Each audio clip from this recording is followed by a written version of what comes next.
Now with your Storm Team weather, here's Chief Meteorologist Josh Johns. Welcome back, everyone. It's Friday Night Football, of course. I'm sure some of the players were kind of hot out there, and you're probably wondering where in the world football weather is, because it's definitely not here. We saw temperatures once again in the upper 90s today. If you look at our time lapse going back to earlier today, I had plenty of sunshine out there, and that pretty much lasted into the evening. Although we saw a few puffy cumulus clouds at times, none of them gave it any rain, which I'm sure everyone loved out at the football games. Didn't need any rain to play football there. And we had a nice sunset for anyone that was out there. Probably saw it from the stands. Little crepuscular rays where the sun actually bends off of the Earth's shadow. And you can see that right there off to the west. And you can also see the lights of the San Angelo Stadium in the background. Yeah, it's football season, but it sure does not feel like it. Today topped out at a high of 98 degrees. Our low was 71 this morning. We should be at 92 and 69. Record of 104 in 1952 and 45 in 1915. So we're dealing with this hot weather right now. That's what we'll deal with for the first half of the weekend, but then changes come in starting Sunday.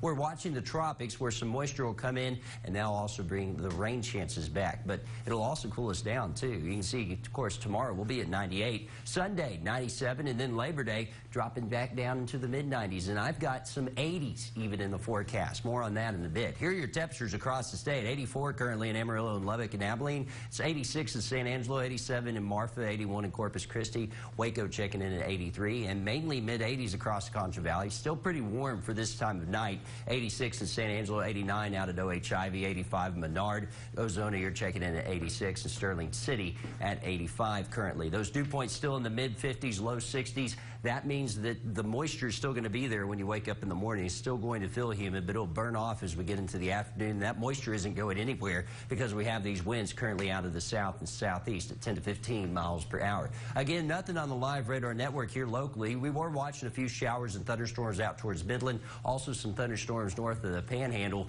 There are cold fronts to our north, but they aren't moving our way because the big jet stream, the thing that moves all these, is up here in the northern parts of the country, and that means that we will keep the cool air away at least for a while. So our relief has to come from the tropics, which are really starting to heat up. We got Tropical Depression 6 here off the coast of Africa near the Cape Verde Islands. That's going to turn into Tropical Storm Florence, and then we're watching two tropical waves here near the Gulf, one here near San Juan and then also one off the coast of Florida, that are both coming our way. Now, they have a low chance of turning into any sort of tropical system. Like all likelihood, they will not, but they will fling a ton of moisture towards Texas as we go through the next few days. We're going to be dry through Saturday. It's as we go into Sunday that our high pressure that's over us controlling our weather gets replaced by an upper level low, and at the same time, all this tropical moisture comes in for Labor Day. Talk about these colors here in the yellow. That means showers will be possible the first half of the week, and that's the first disturbance. That second tropical wave coming in as we go towards the end of the week. So we may have multiple days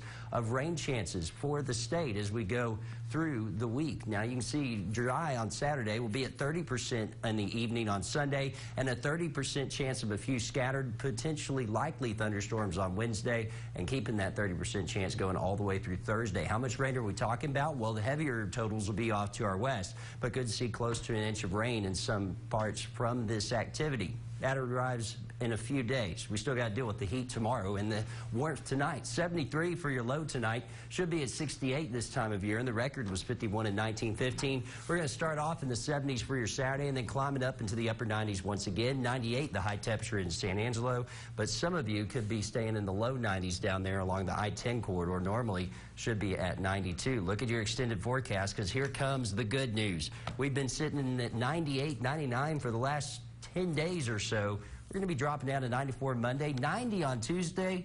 Mariah, how does 89 sound? I've got 89 on the board for Wednesday. The bad part is it's going to be humid. It's going to be kind of muggy out there, and hopefully we'll get some rain out of it. 30 to 40% chances of rain, which is nothing to sneeze at, through all of next week. Some good rain chances coming back to the Concho Valley after this dry spell we've had. Yeah, 40 doesn't look like a bad chance, and like I've said before, I like warmish temperatures with some rain, so it's going to feel like we've been moved 100 or 200 miles east of here when we get into next week, just because of the humidity and the cooler temperatures. Definitely. All right, coming up after the break, a young boy gets the surprise of a lifetime